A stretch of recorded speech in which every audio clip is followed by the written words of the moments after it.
केरल का नाम बदलकर हुआ केरलम। जानिए इतिहास, कारण और पूरी प्रक्रिया।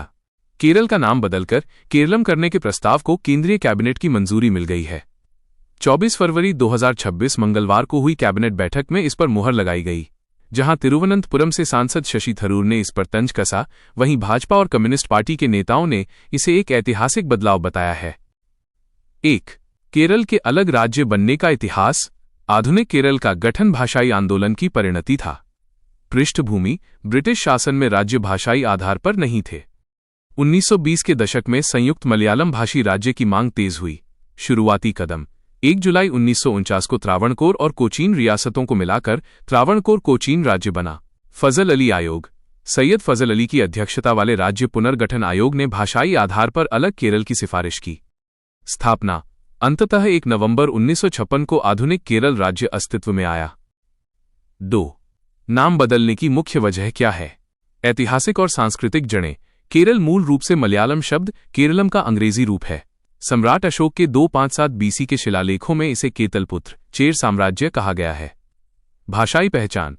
मलयालम भाषी लोग इसे हमेशा से केरलम ही कहते रहे हैं। केरल नाम अंग्रेजी उच्चारण के प्रभाव के कारण प्रचलित हुआ और संविधान में दर्ज हुआ। संवैधानिक संशोधन की मांग। जून 2024 में केरल विधानसभा ने प्रस्ताव पारित किया कि अनुच्छेद 3 के तहत संशोधन कर सभी आधिकारिक दस्तावेजों में इसे केरलम किया जाए। 3. नाम बदलने की संवैधानिक प्रक्रिया क्या है? संविधान के अनुच्छेद 3 के तहत किसी राज्य का नाम बदलने की प्रक्रिया कई चरणों में पूरी होती है। 1. राज्य विधानसभा का प्रस्ताव। केरल विधानसभा ने सर्वसम्मति से प्रस्ताव पारित कर केंद्र से आग्रह किया, सबसे पहले 2023 में और फिर तकनीकी सुधार के साथ दोबारा। 2. केंद्रीय मंत्रिमंडल की मंजूरी। प्रधानमंत्री की अध्यक्षता में कैबिनेट ने इस प्रस्ताव को मंजूरी दी है।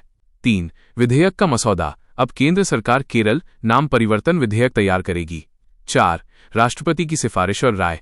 अनुच्छेद 3 के तहत ये विधेयक राष्ट्रपति की सिफारिश पर ही संसद में पेश होगा। राष्ट्रपति इस पर केरल विधानसभा की राय भी मांगेंगे, हालांकि संसद इसे मानने को बाध्य नहीं है। 5. संसद में वोटिंग। इसे लोकसभा और राज्यसभा में साधारण बहुमत, उपस्थित और मतदान करने वाले 50% से अधिक सदस्य से पारित किया जाना अनिवार्य है। 6. राष्ट्रपति की सहमति। दोनों सदनों से पास होने के बाद राष्ट्रपति के हस्ताक्षर होते ही इसे भारत के गजट में अधिसूचित कर दिया जाएगा। 7. अनुसूचियों में बदलाव। इसके बाद संविधान की पहली अनुसूची राज्यों के नाम और चौथी अनुसूची राज्यसभा सीटों का आवंटन स्वतः अपडेट हो जाएंगी।